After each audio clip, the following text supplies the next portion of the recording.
Hello, morning. everybody. How's Hi, how's David. Hi Greg. How's it going? It's going.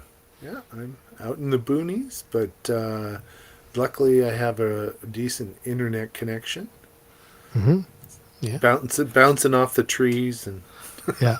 Just don't knock the table with your knee, right? It's like yeah, I'll try not to bounce around too much. so today is the Patreon guest stream. So Yes. once we try to do it once a month. We've been pretty good at getting there. And all the patrons are welcome to join on the restream links that are on Patreon. So there's a Patreon post, and then there's also the link in the Patreon Discord to join Yeah, the um, stream as well. the stream. Yeah. And then just before we get going, I will do this one and this one. And we will say thank you to all of our patrons. We got a couple here. We got We do. Dominic and Raymond here on live and on the air, and then everybody else on the list. Thanks for supporting us. But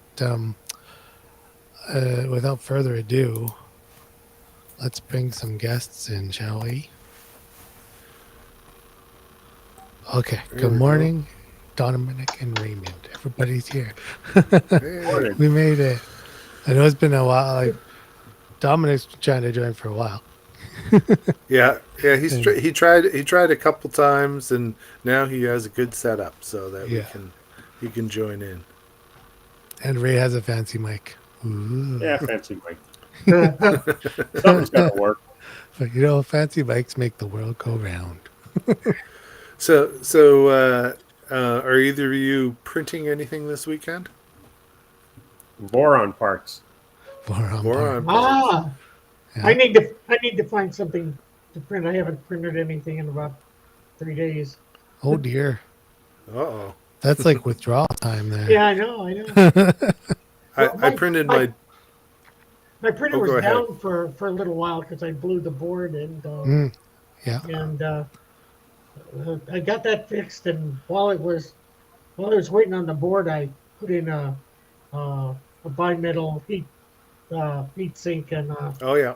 Oh yeah. Yeah. copper a plated copper nozzle. Nice. Do a few upgrades while you're waiting. Yeah. Might as well. I didn't want to do them all at once, but because the machine was out of commission, I just couldn't resist tinkering with it, so I just Yeah. kept doing You're it. gonna have to tune it anyway with the new board, so might as well tune everything. Yep. And Yeah. are those Boron parts for you, Ray, or are they for the shop? No, they're for me. Yeah. You're building. I'm What- printing a what- Boron 2.4 R2. Nice. R2? Okay. Yeah, 350. I was thinking the Trident might be my next one. But I always forget But- what the names mean. well, so Trident has the lead screws, and I believe the 2.4 R2 has the belts. Yes, Is that right? linear rail belts. Yeah, They're very similar, ex- Mm. but it's just it's slightly different. different. Similar Yeah, but different. Yeah, but they're both cool. Like I think the frame is very close to the same outer frame wise, but then it's just when you're getting all the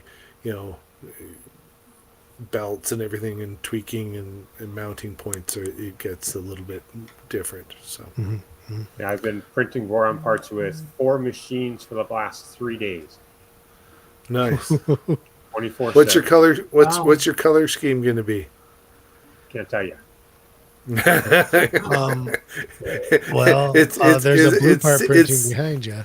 it's secret, or it's just You can't see my secondary color that I have.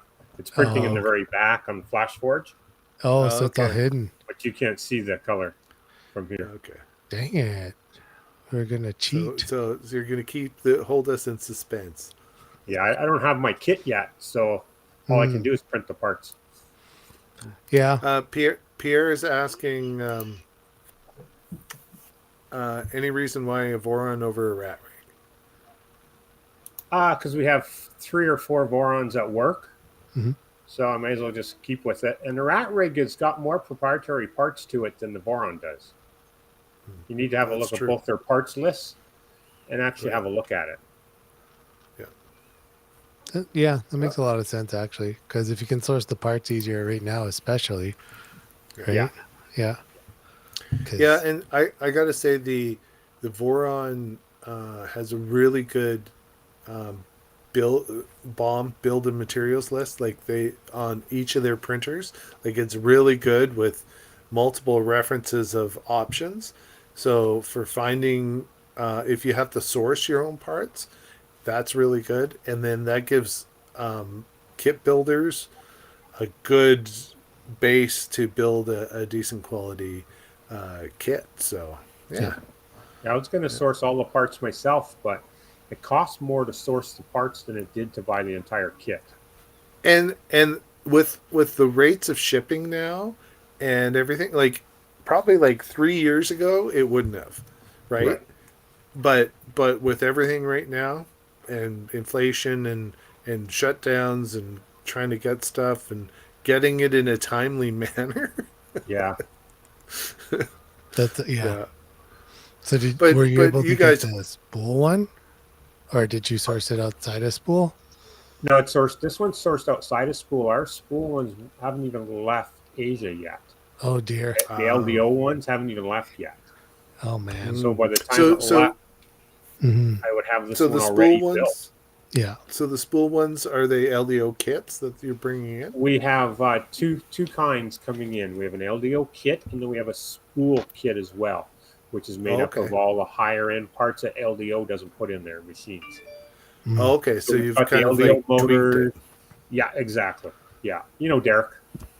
Oh yeah, no, absolutely. Yes. I'd rather might as well. Like you if you put in a little extra effort, you can get quite a bit of higher quality parts. Now, what size did you go with yours? 350. 350. I was thinking a 250 for mine because I don't think I need that big. Go big or go home.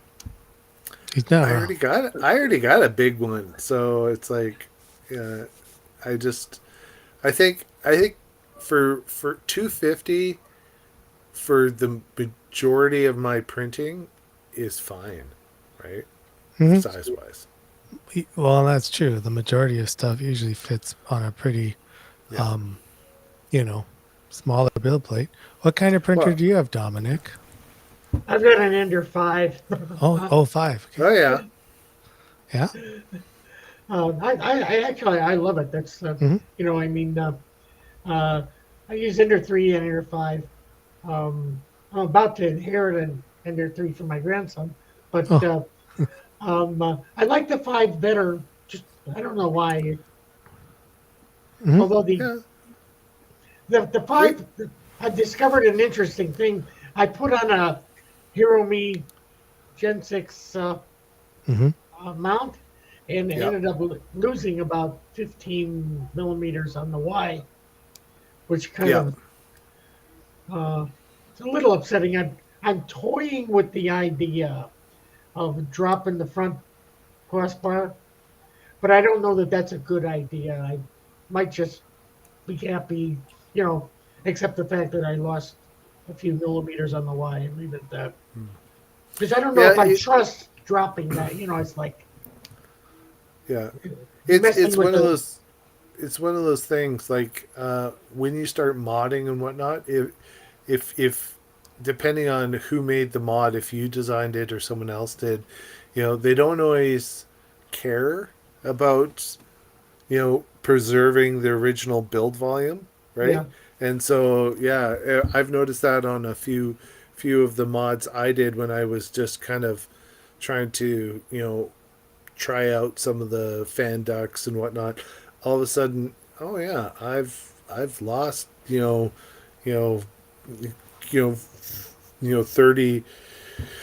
millimeters, or I've lost 10 millimeters here. It's like, Well, and it doesn't seem like a lot, but like when you're talking Ender build sizes, Right. It's a good portion of your, like on raised Yeah. 350 by 350, 10 millimeters might not be a big deal, but Yeah. it would bother me. It did Well, see, bother me. see, I'm going from what was it, 220 to 205. Yeah. You know that. Mhm. Yeah. Uh, Yeah. And you it's nice. There's lots of times on my ender where I will do a print and I maxed out the build plate, right? Mhm. So, and I really probably should have thrown that one on the CR10, but Yeah. at that point, because I have the CR10 and then I have the Chiron, so I have like I could scale up to whatever size I need because I have a variety of different sizes. So Hmm. yeah, It's they are tools when it comes down to it. So yeah. if you really like that tool, that's what you use. What did I put? I put on yeah, I put the H2 from Big Tree Tech on my Ender 3, and I lost. It was 8 millimeters on the Y, and like I complained about it daily until I I fixed it. Yeah, I put on the LGX on the Ender, or sorry, the CR10 V2, and I tried to keep it as stock position as possible, Mhm. and I think I only lost like 3 mil. So, That's, that's not that's bad. Not not bad. so bad. That's No, not so bad. no. See, and well, I. see, Mhm. with the under 5, when you run out of Y space, you Yeah, ram into things. yeah. Right. Yeah, that's Smack, the thing, smack. right? Yep. Yeah. I Stig actually says, I sorry, actually go. underestimated what I did, and I actually broke the fan mount by Mm, smashing it into that front bar. yeah. Yeah. We had that actually on the, we bought some big Core XYs and um, we were printing hot end replacement parts, and one of the cages that I had made smacked into the front when it was moving forward on the Y. And same idea. Stig had that comment up there. He lost a little bit of the build volume switching to V6 hot ends, but he likes the gain in speed and quality. You're not Yep. wrong. You're not Yeah, wrong. and I think that's where like the new E3D, once they release the Creality mount for it and whatnot, I think it's gonna stay within kind of the stock-ish realm. I don't think you're gonna lose any, if maybe a little bit. I'm not sure, but it might only be in a little bit of height, right? So it might just change it a couple mils that way. I don't know if Ray has. They're supposed to be coming out pretty quick. The cold Yeah, side of the I think they're released now. I just don't think they've made it out to the stores yet. yeah. So it's We going to have be we have two big E3D orders on their way in, so it could be in there. I know Derek Yeah. was going to order it right away. yeah, because that would be. I think that's going to be a really quality upgrade for an Ender or any of the CR series that uses the stock Creality hot end, because it's basically bolt in the new cold zone and you can quickly change your nozzle. So Yeah, but I think that's only that's if you want to change the nozzles, though. Usually on Ender, that's you true. usually That's stick it true. to a That's pour true. and don't change it. That's true. But it also if you have the Creality stock one, you're now going to all metal, right? So Yeah. that's right. So it's kind of, you may not change your nozzle out like a ton, but it's if you think of it as an all metal upgrade, it's probably a decent upgrade. So Oh, I've got a bit of a technical question in terms of going to all metal from a traditional sure. one. And this is just a thing that it's perplexing me because I'm analytical by nature and I can't figure this Sure. out as to why. But the whole idea is, okay, you go to an all metal hot end, so you eliminate the the Bowden tube in there, and you Yeah. reduce your retraction down to around 2 millimeters. as opposed to like what okay, let me qualify this. My Ender 5, I've got a Bowden tube that's about this long or Yeah. longer.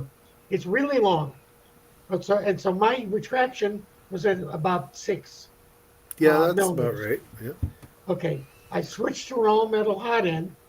Now my retraction is right at 2. That's pretty good. Why? Yeah, you Yeah, shouldn't have to change the You retraction. you though. shouldn't have to change but the that retraction. but with Typically, PLA you don't want to pull the plastic up into the metal part of the hot end because the well, in any event it doesn't make sense why that would make a difference. so PLA in my tubes experience, and I'll let Ray and I'll let David talk too. But in my experience, when I change to an all metal hot end, I actually reduce the temperature I normally print. Like, let's say I normally printed at 215, I would drop my temperature down to 205 just because it transfers the heat into the material better, at least that in my experience. I haven't had to change my retraction that extreme. Normally, I only had to change my retraction to like 1 or 2 or 3 mils, whatever, depending on the type of direct drive I switched to. See, when you have a Bowden, I've never had to. I've always been around the maybe 4.5 to 5.5 kind of retraction in my experience, and I'll let Ray and David kind of talk about their experience with that too. Yeah, it's the same. I never changed my retraction when I went with all metal either. However, the all metal ones I've been using are the Micro Swiss ones. So instead of going down my temperature, I went up by 5 usually. Hmm. So if I print at 210, I'll print at 215. Interesting. What about you, But, David? but I've never changed the retraction at all. Um, yeah, no, I'm the same roughly. The retraction on a Bowden system was unchanged on like just installing the Micro Swiss hot end. I suspect that if you have to change it, you might want to check that the throat is set into the heatsink properly, because that could cause some issues in fixing the retraction, or lowering the retraction might actually hide those issues. So like just the little front set screw on the the heat break there would probably So do it.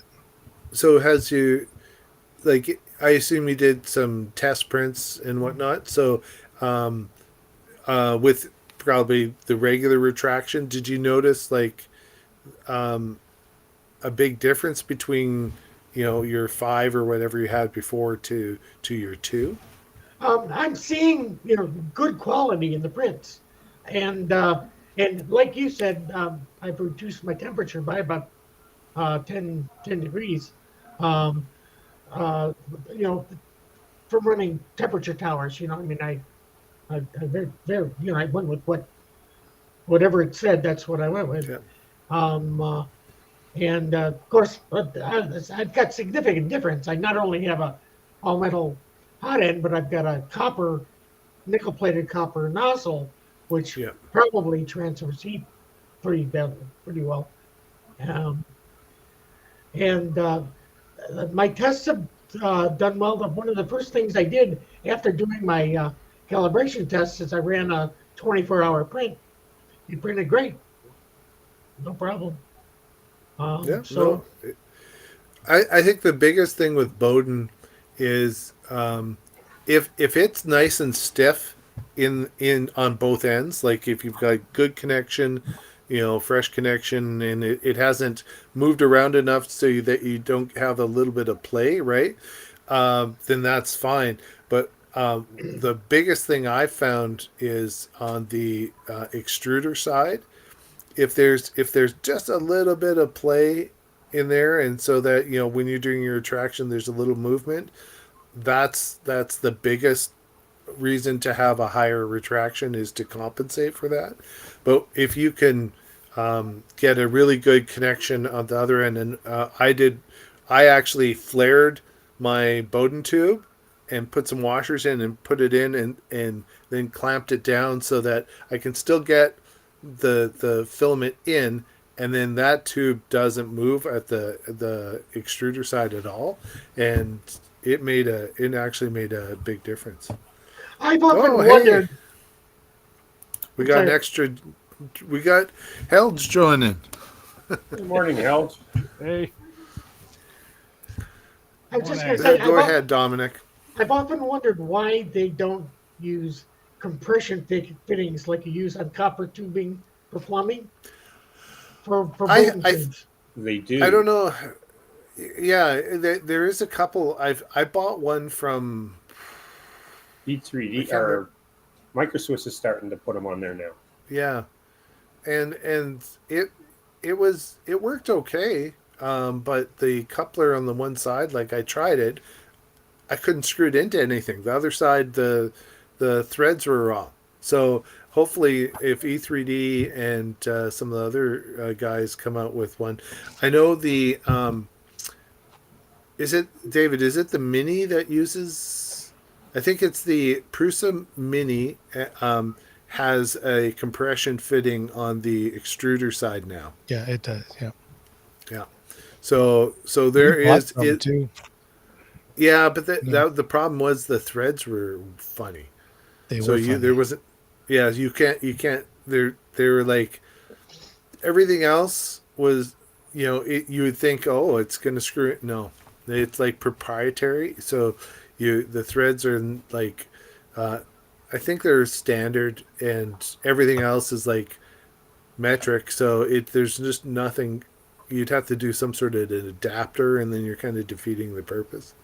So The CR6 SC Microswiss all metal hot end kit uses that compression fitting on the top. oh, nice. Yeah. But the problem with it is once it compresses onto your Bowden tube, it's on there. You can't get it off.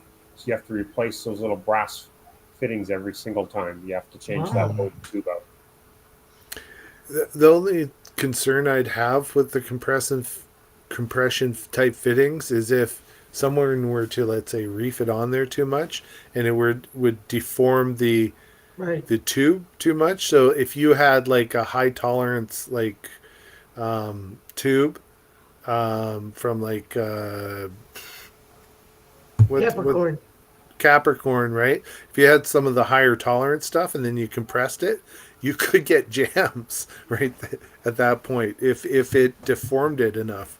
So that'd be my only concern. I think what Microswiss did with theirs though is they milled the top nut out a little bit more so that when you put it down it won't compress it too much. The compressors So it it's just- exactly so Just the right amount. it can't go down far enough to compress it too far. I've got a Titan extruder, and it doesn't use the standard couplers. I don't know. I haven't looked at it close enough to know what kind of fitting it is, but it seems to work really well. Yeah, I think it isn't it. It has a little adapter that is kind of like a groove mount V6 with a threaded piece that goes in. I thought. Yeah, I don't remember what it was. My brain doesn't work that well because I know I had to put it together. You have to put the whole damn thing together, but it was a little fiddly. But actually, I'll tell you, I love that extruder. It really works well. That's what was on the Chiron when I first got it. Yeah. Elch, what have you been printing? oh, not much. Been doing a house moving thing. So bought a new house, but I'm just having the last room here untouched for the moment. So So you got to reset up your where everything is and get it all organized, eh? yeah, That's so, always fun. Yeah, but I have I've finished a workspace in the garage, so with heated floors, the works. So it will probably Nice. be a good place to store the printers and do future shit. Yeah. Absolutely. So we'll see. It will be nice to get it out from the house anyway. So, Yeah. but I'm also Yeah. looking for this resin printer thing. I'm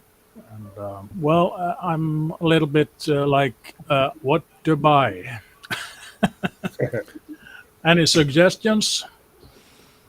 Well, that's a Raymond or a David question, because I'm not a resin printer. I like the Creality ones are actually pretty good. The new ones are okay. Okay. I mean, I would watch out for the firmware that it uses more than anything now, because most of them do the exact same thing, but the firmware changes. So like the Creality, I think it's the Heliot, or I forget this series, but those ones use like a Creality based firmware Yeah, instead the of Howlett 1 and the Howlett Sky. yeah, and So- so, so those the- ones. They are basically trying to make their own habitat with software and machines. And, Yeah. okay. Yeah, and they have their own slicer and what I can't Chitu was the other firmware that was big, but since they've locked the Environment. Okay. lots of the other printers like the old, I forget which version of the Elegoo Mars. I think the new one doesn't use the closed version anymore, but lots of those ones, and then the So brands not escape open me. source anymore then. Yeah, that's basically Yeah. it would be the same thing as if Marlin said, you know what? This is our firmware now, and you can only access half of the features. Yeah. Yeah. And I really like my Creality one. It is the version that I got was I think it's the LD 00H2 or model 2H, number. yeah. Yeah, and it's great. It's just I will never update the firmware on it because I'll probably stick with the version of it has Chitu box on it, and I think it's 1.6 or 7. I can't remember, but it's an older revision. So then I can still use like the Lychee slicer and third-party tools with it. Whereas if you go to the 1.9 or higher version, then you're stuck inside of Chitu's slicer. And they do give you a free slicer, but almost all of the features that would like make you go, man, this is great, are locked behind a paywall, and it is not cheap to buy a subscription to No, Chitu. Yeah. Let's see. But No, is Ray- it possible Ray- to convert it into something like Marlin or whatever? Or Yeah, so Uh, Marlin doesn't have a firmware for resin printers yet. Oh. And those boards inside of the resin printers are a little bit different. Like on an SKR board, for example, we could put Marlin or we could put Clipper, right? You could add a few different things to those boards, but the resin printer boards are specifically designed and married to a firmware. ah, Yeah. So you don't have the freedom. Yeah. Some well, of, that some look of at it those doors.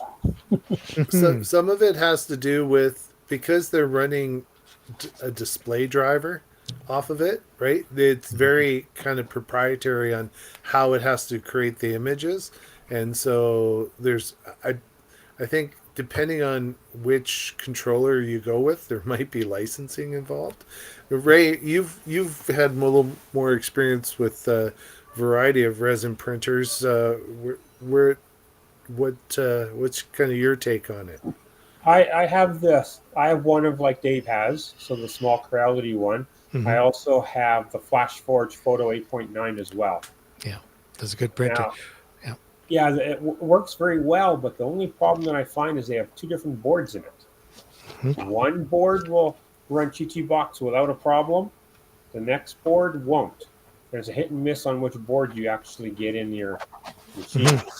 Oh yeah. Yep. So it's kind of winning the lottery what you get then. Mhm. Yeah. It's kind of like Yeah. when a Creality printer first releases. You never know which one. Yeah. Um, And then like- a week later, they change it. Yeah, I know the Yeah. Anycubic photons work great as well. and they have like a whole line. So the I think the real thing is pick a size of printer you want, and then look inside of that bracket, right? Because lots of them, they're 4K screens, but the screens are like 260 by Yeah. 140, 160 in there. Okay. So So the whole thing is just like Forrest Gump, with a box of chocolates, yeah, Yeah. Yeah. never Okay. know which one you're going to get. Yeah. Yeah. Yeah. And I would be, be aware of where you can get parts and That's the other thing. and whatnot. So if locally, everyone's running Anycubic, and you can get Anycubic parts, be aware of that. Yep. If you can mostly get Creality where you are, then be aware of that. So that way, if you do run into problems, you can more easily get parts than waiting, Mhm. 12 months to get something from China right now. So Yeah, Also cost. I kind of been lucky there because I ordered some parts from China and 3 weeks, boom, Yeah, on the see, door.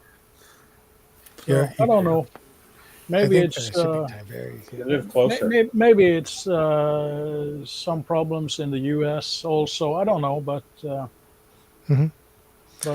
shipping here to Europe, it goes like stink. Yeah, so Stig, there are a few, like the new Elegoo Mars Pro 2, the Creality whatever series, I would say it wrong. Ray, help me out. Hallet? Which one? Oh, the Hallett Hallet? series? Yeah. Yeah, those ones have their own firmware. The Saturn, the I guess Elegoo Saturn printer also does not use that firmware, and it's a large format resin printer. So the screen and the print bed are a little bit bigger in there. I think what happened was Chitu gambled that everyone we're in everywhere. Everyone's gonna love us. They will pay for our stuff, and they gambled, and they said we're closing it in, and we're gonna make all this money, and I think it's kind of they got more backlash than they were expecting from the community. And so I guess we'll see what shakes out, because I don't think they were expecting the community to react the way that it has. Yeah. Which, if you've been in this community long enough and you really knew the community, you should have known better. Well, the one common thread, I think, and we actually saw this on the weekend too with Honda, and their legal action against a few of the 3D printer sites is sometimes we have an entitlement to things that aren't ours, but we still think they're ours. Right? So like Chitu Box, I mean, yeah, I don't own it. I'm Marlin. If Marlin's a great project, everybody should find a way to support them somehow, because they really don't have much of a mechanism like Chitu designed to charge. But like you guys heard about the Honda thing, they filed I suit don't think I against heard. Prusa printers and whatever it turned into, and another What? one, yeah, to take down the logo, the Honda logo.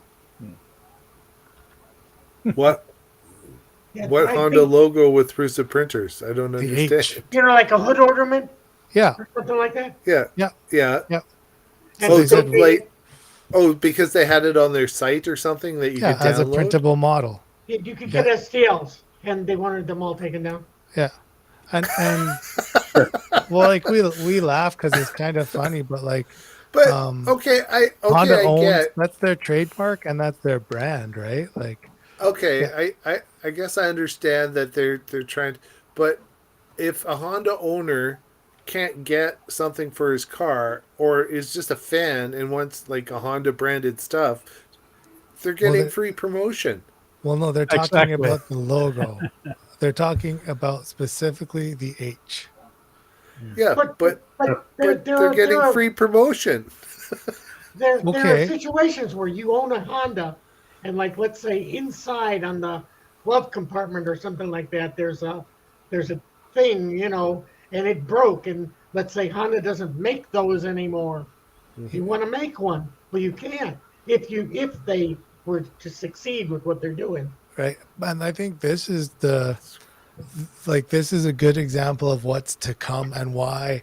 So like Yeah. all of us think 3D printing can solve problems. It doesn't solve every problem, but it can solve problems, right? You break a Absolutely. latch on your fridge, you print that latch. And I think manufacturers, if they are forward thinking, would have a mechanism and like all the models. So like in this case, it's everything that was labeled Honda needs to come down as it's a trademark and patent. So like maybe Honda then posts these things on their site, parts that no longer exist but could be printed, and they charge you a fee. Right? Right. And I think Well, that's kind of where that's where I would think it would go. Right. well, That's how a it's company it's would make use of it. it's interesting that Honda did that, whereas Ford is going the other way.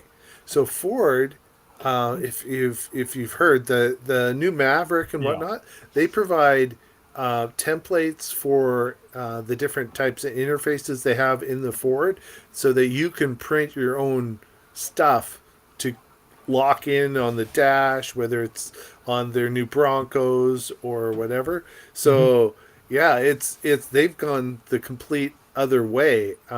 So yeah, Well, it's interesting.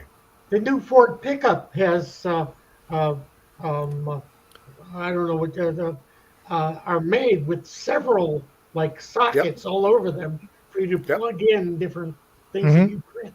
And it's Yep. only for you printing stuff. They don't make things that go in there. The No. whole yep, idea is yep, No, and you can. it made so you can make your own Yep, adaptions. You have a yeah, big yep, cup or whatever, you can make the cup holder to fit your. right. Yep. You yep, can make an iPad holder, yep. things like Yeah. that. Yeah, it's really cool, and they even provide on the website the STLs or the CAD files, so that you can bring it in to make your project from. So it's interesting. I I But guess they're if you getting some ads. People are Hmm. talking about it. But the I whole don't thing know. is, there's for even someone that I would think has a more of a right to close down models of things would be like the cartoon people. Like Sonic just came out. Well, my grandson's into Sonic. Hmm. Think of all of the models that I've printed for him already and can in the future that keeps me Yeah, from buying toys. The yeah, the, Yeah. the, minions. the minions, Yeah, The everything. minions, yeah. yeah. And they would have more, I Just think, of a right to go and shut down modeling. yeah. Well, Well, either that, or if they're concerned about quality, um, like David said, make a model pack or something available for like a buck or two or $5 mm, or whatever whatever. it I is. Yeah. I don't know what they want to charge, but then at least you're kind of controlling the quality that you're putting out into the world, Mhm. kind Well, of it's thing. the same with all of you guys remember everything from cassette tapes to 8 tracks and all this stuff. Hmm. But and then the CD and the DVD came to market, and they used a tremendously huge sum of money to brand this or make it unburnable, copyrights.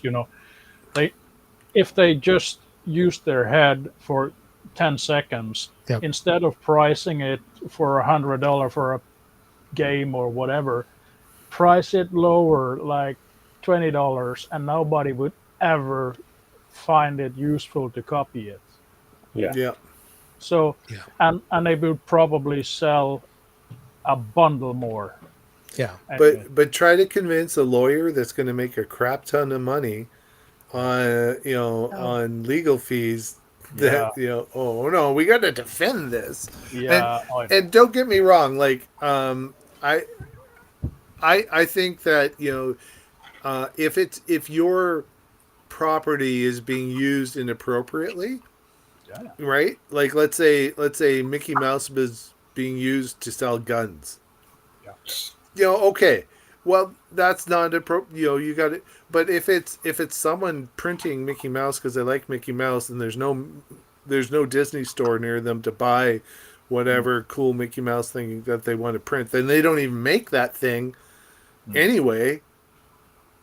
Well, it's That's also like that's one thing. if you sit down with a program and you draw this thing from memory or whatever, you do it yourself. You make the whole and you print it. There's a kind of a gray area because you're kind of copying the design, but you're also making it yours. Yes. It depends on, so like this goes into the area of copyright versus trademark. You Trademark know, covers the idea of the whole branding. So even if you drew it yourself, you can't do that. you but know, copyright for your, is for, a- for your own use, I think. Well, yeah. and- For yeah, if you're and- not, and- but if distributing. you're going to sell it Yeah. as a toy, that's something different. Mhm. Yeah. And if like we had a little gas station in Lethbridge where we are, they were called Gonzos, and for a long time they had a picture that looked a lot like Gonzo from the Muppets, right?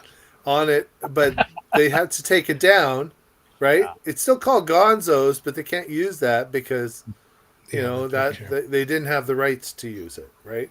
And Yeah. so I could see where a business can't try to profit on someone else's trademark or whatever. I understand that piece. And That makes yeah. that makes sense. And this isn't the first company either. Technically, Lego filed suit against Thingiverse and a few other sites a few years back to take down all the Lego stuff. Compatible stuff. Yeah. And like now, when you search it up, you can find printable Legos again. And I'm sure once they find out about it, it'll go away again. But they actually have a think tank at Lego in Denmark.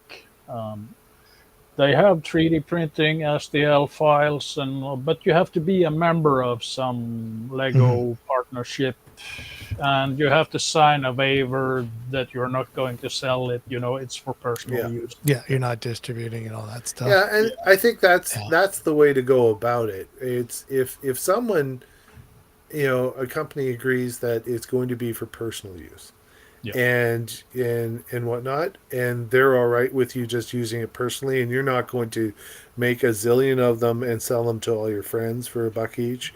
Okay, right?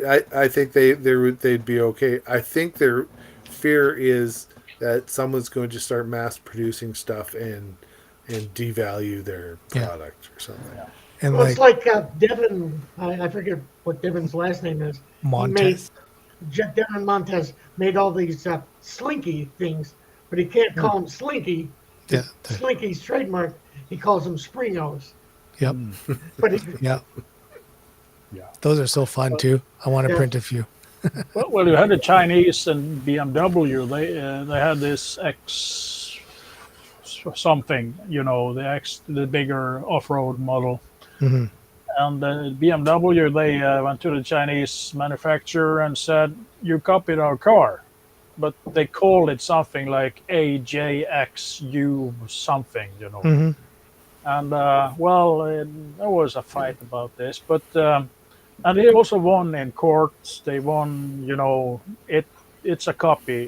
They basically said every recognition to serious courts international, but the Chinese government said no, it's not. Yeah. Yeah. And Therefore, it's legal to sell in China, not outside. Yeah. We can't Yeah. export it. Yeah, China's a little bit of an exception because their rules and regulations for internal country stuff is quite a bit different. Like it's a different political system, Mhm. so they just treat things Yeah. differently. Like they're like, this is for the people, Yeah. so go ahead, right? Yeah. Yeah. But it's a little bit, internationally, that's That's where everything comes down. Whether Mhm. it's the EU has their rules, and the US and the Canada, and all the other countries have specific rules about, and then you have to try to you have to kind of try to police it in all those places. Good luck. Yeah. It becomes hard. It definitely does. Because I had one guy which he needed some rings for an old Tucker, and that's a car which is belong in the history books Mhm. anyway. And the parts try to sort Tucker parts here in Norway, and yeah, you will spend quite a while being Yeah. disappointed. Yeah. So I made some rings which are going in the backlights of it. It's kind of, it looks like a rocket or whatever, Yeah. but there is some rings in the end there which is made of some metal, and they are quite shiny and stuff, but I printed out some of them and just lacquered it, Mhm. made to look like. And that was one of these naysayers. He hates everything new, so he went like, "Are you sure this is illegal?" See, Yeah. and like the extent of this Honda thing is kind of silly. Like Bruce has said, they responded and they were like, you can't take everything that has the word Honda off of our website, because that's what the suit was trying to do, and it did do it. But like, because like there was things like people made trunk handles or speaker mounts, right? Adapters and stuff that Honda would never sell. It's just they used the word Honda and away you go. Yeah. I mean, I printed speaker brackets for my boss's truck, right? And technically it was a Chev. So does that mean those are, no, it's not illegal. That's a part, right? Like it's not Well, and printing I a whole think, Chev truck. like a Tucker, I mean, they only made a handful of them. Good luck finding the parts. It's been out of production for what, 50 years, ish. So it's like there should be a statute that if I wanted to print a Fargo logo, remember Dodge Fargo? Yeah. I mean, if I needed a Fargo logo for a truck because it's half broken and whatnot, who's good? Like, is Chrysler going to come after me and say, "Hey, we own the copyright to that. Don't print that." I mean, Well, the thing is there is a limit. It's 10 years legally on a Right. trademark, but they have the option to renew it without contest before that period's up. yeah, So, I mean, there is a period, and like we see that in music and other stuff with open domain. Once it gets old enough, if nobody buys the rights and keeps it up to date, then it just goes the way of open domain or that kind of thing. But yeah, I agree. Like antique cars and all that stuff, you can't find the parts, and people are manufacturing them without 3D printers. They'll spin it on a lathe, right? There's Right. other Yeah. ways to make a part. So Yeah, but to me it seems like this is the new boy, or everybody's picking on 3D printing. Before it was going like, they're printing guns. Those guys, they are printing guns. be an They're idiot gonna to shoot fire you with those something guns. they made Yeah. at home. Once and then you're gonna get hurt after, right? Well, I was just thinking in terms of that. What about aftermarket products? Like, let's say, a company that makes rims for cars. yeah. Can't they say this fits a Honda? Or they can say it fits a Honda, but it can't have the Honda logo on it, Right, right. right? It's not about fitting. I think it's literally about, they want to protect their name stake. Yeah. So if you put like on the title part for car from Japan, you'd probably get around it, but then nobody would know what they're looking for. Right. Like without those details, it makes it almost It's useless, impossible to find. right? And that's, And like, I think, like I said, we're gonna find more of this because companies are gonna look and go, well, I should be making money somehow, right? And when they're not making money, they're not happy. Yeah. Yeah. But you know, they get publicity by people printing it, and they also get publicity from takedown orders. Maybe So we which one should is send them a better? bill. Right? This is we had this show going on. You know, there was product placement, the Honda logo. This amount to $100. Send them the bill. Yeah, yeah. Here's your tab. Yeah. You can say fits Honda, just can't say Honda part. Yeah, and that's what I'm kind of reading in here. And there's also a date. So if stuff was posted after March 22nd, 2022, it's still up. So there was a time period that they listed in the article. So it's bizarre. It's a minefield, it seems. Yeah. Yeah. But of course, it's always like that. We saw that in the news there when the ATV all-terrain vehicles, you know, the four-legged engine or motorbikes, you know. Yeah. Yeah, and there was, you know, there was not a day without something like, oh, somebody on ATV was driving through my garden, and Yeah. you know. Yeah. But now it's kind of died down. It's not the big thing in the news. Now it's electrical cars or whatever. The new kid on the block always. Yes. The Yeah, new that's- thing in our part of the world is they just put electric scooters everywhere Yeah, in that's- Lethbridge. Yeah, same thing here. Man, every corner. Every Yeah. corner. Every Yeah. corner there's a scooter laying down. Yeah. Yeah. Like Yep. the orange It's the ones up same. there too, right? Four of them. What's that? Are the ones up there the orange ones? We have No. 3 different companies. So we got orange ones, green ones, and black ones. Man, Yeah, same here. it's a plague. Like, Yeah, we just have one company. and it's already getting out of hand because they'll just get left on people's lawns. It's great. Wave of the future, people. Wave of the future. And you have to be 18 to drive them. Yeah. You can't be younger than 18, With air And- quotes because everybody under 18 drives them. right? So it's like There was a period. There was actually they found out. Oh, this so it's like the size is so big that 2 persons can fit on one. And you know the rules got changed. Only one person on the you know, or the police will get you. So Yeah. they're like the police are going to waste their time.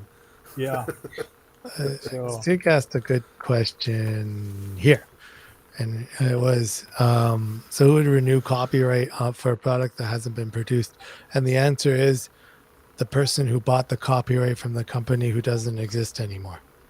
Right? Yeah. So they there- usually go in there's- perpetuity.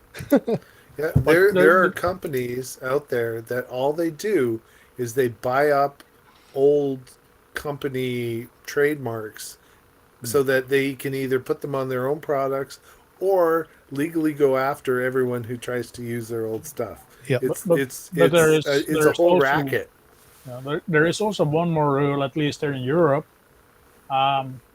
If like the Citroen, they had this special adaptive, you know, spring system or oil-based spring softening, dampening system. You know.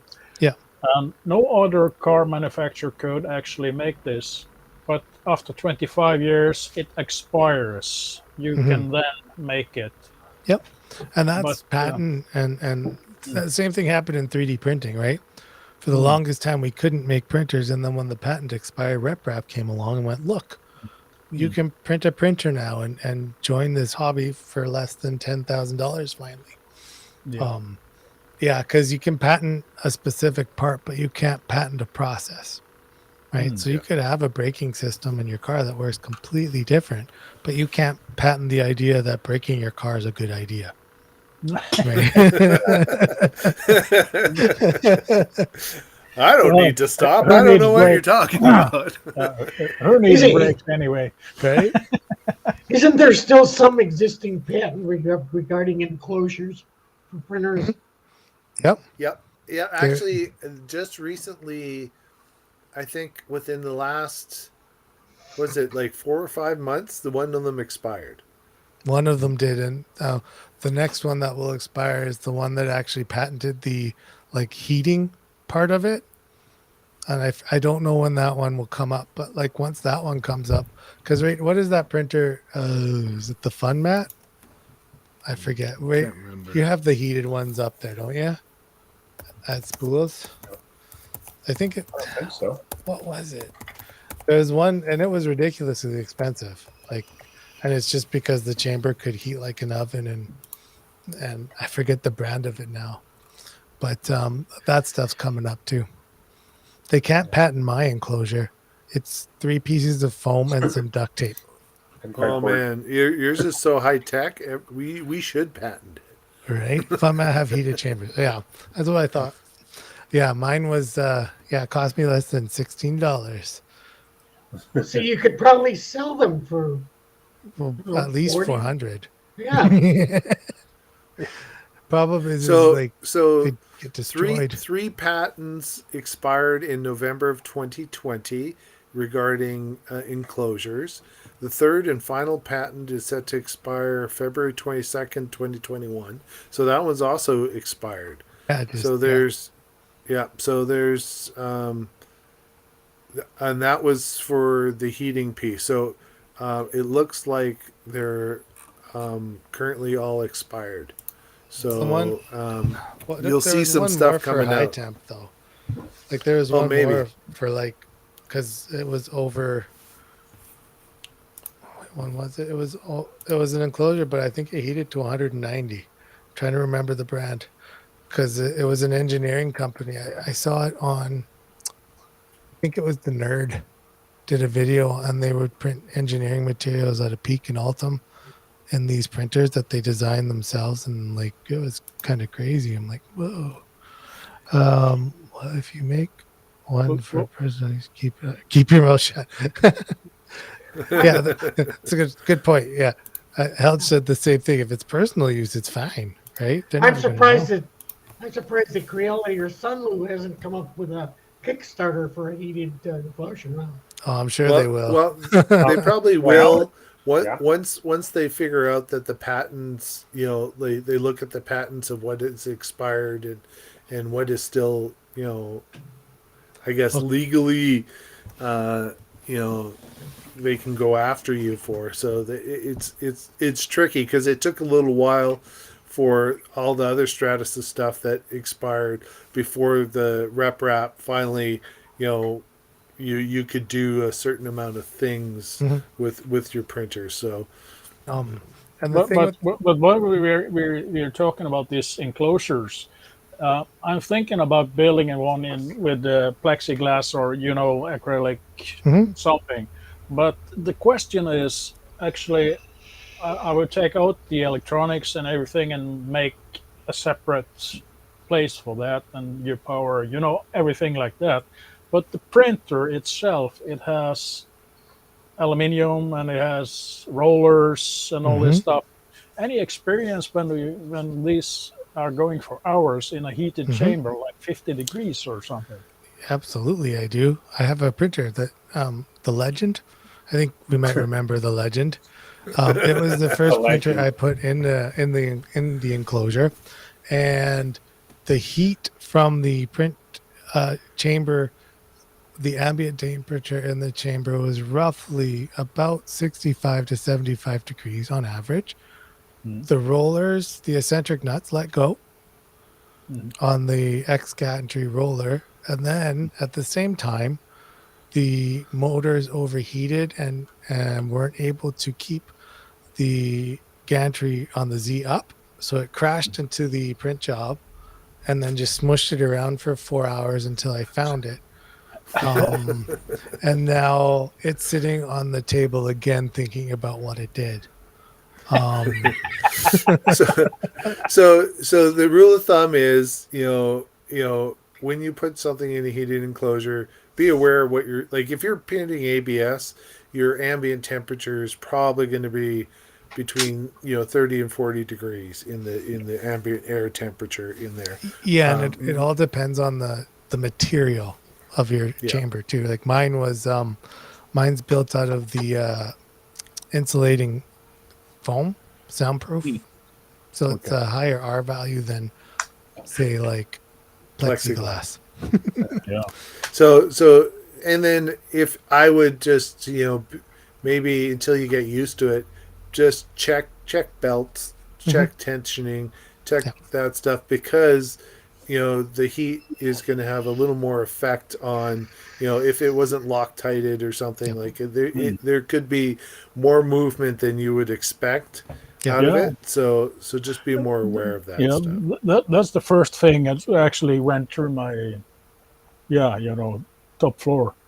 And I was thinking about everything from, adjusting the bed level to everything. When the temperature rises, it would be all over the place. So. The key is get it up to temp, and then Yeah, keep before it you there do for a it, yeah. while, Yeah. and then adjust it all. Yeah. I find bake, turning bake it and then bake it and then eat it. like, It- and this it is sounds- controversial, but you don't have to take the electronics out. Your motherboard in your printer, like those leads on the board and the leads to the processor and all those parts are rated for well over 90 degrees before they go. So Yeah, but if you're not it's- actively heating it,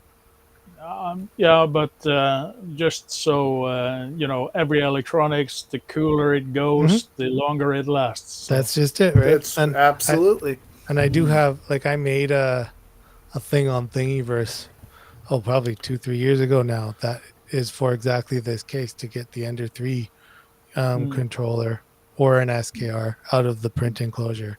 The other one that you should take the power supply out.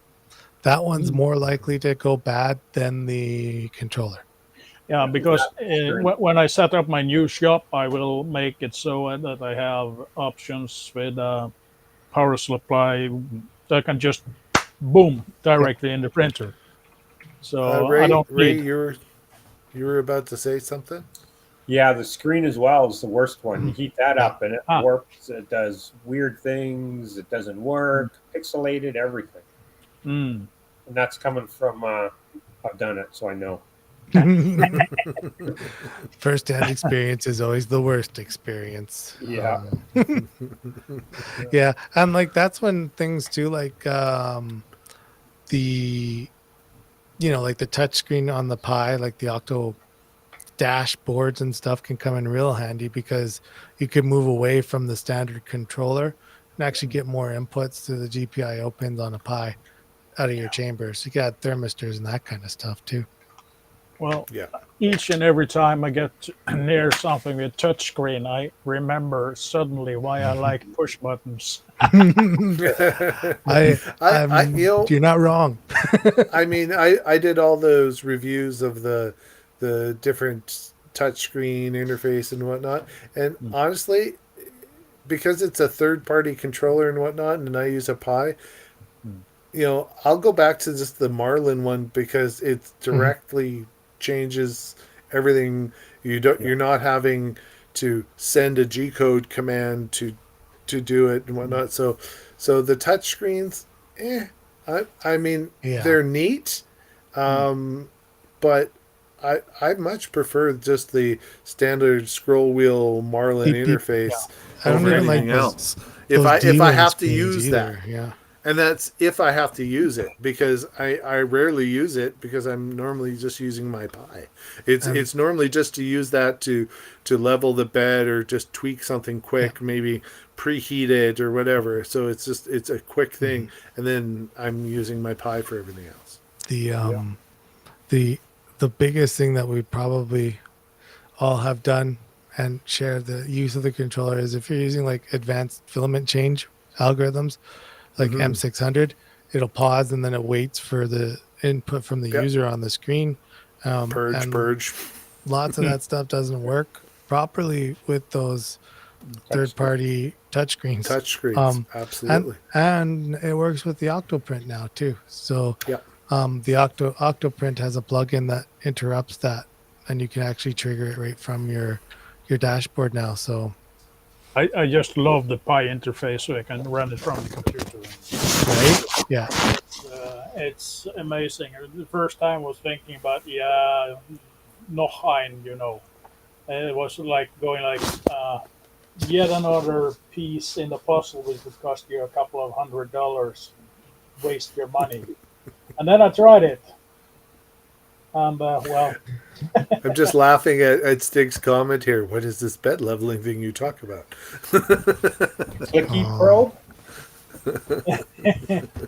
well, we were talking about Well, a bed leveler. it's Yeah. it's the flat piece, you print stuff on. Well, we're actually over time a bit, but we also haven't done like a few of the other things that we normally do. But if you like what you've seen here, these gentlemen are all are some of our Patreons, and we thank them for definitely showing up today and hanging out with us. They've always got good stuff that they're throwing in on the Discord too. So thanks so much for being here today. It's always fun when we get together and we can have a nice chat about things going on around us and whatnot. David, do you have anything you want to put up or show? Or Just the regular YouTube things. Remember to like, share, subscribe if you want to check it out. Or you can check out Patreon at patreon.com/3dmakeit. Our YouTube is youtube.com/3dmakeit. But if you're watching this video, you probably already know that. And Discord is available to Patreons. And if you go back far enough, maybe the default channel, I can't remember. But and yeah, 3dmakeit.ca, you'll get everything from us. I don't know. Do I have I do. I mean, almost everybody's here right now, but all these people on this list, thank you for supporting us and coming along for the ride. And Howds, thanks for being tree supporter. You're all awesome. Thanks so much. That's all I've got to add, Greg. all right. Well, again, this has been a great conversation. I think it's been great to have all you guys here and whatnot. I'm glad I could, even though I'm out in the boonies, have a decent enough connection to join in, and because this was great. So we will be back next Sunday for sure, and I think we're done. So see ya, everyone. Thanks for joining us. Thanks for joining us. We'll end the stream here.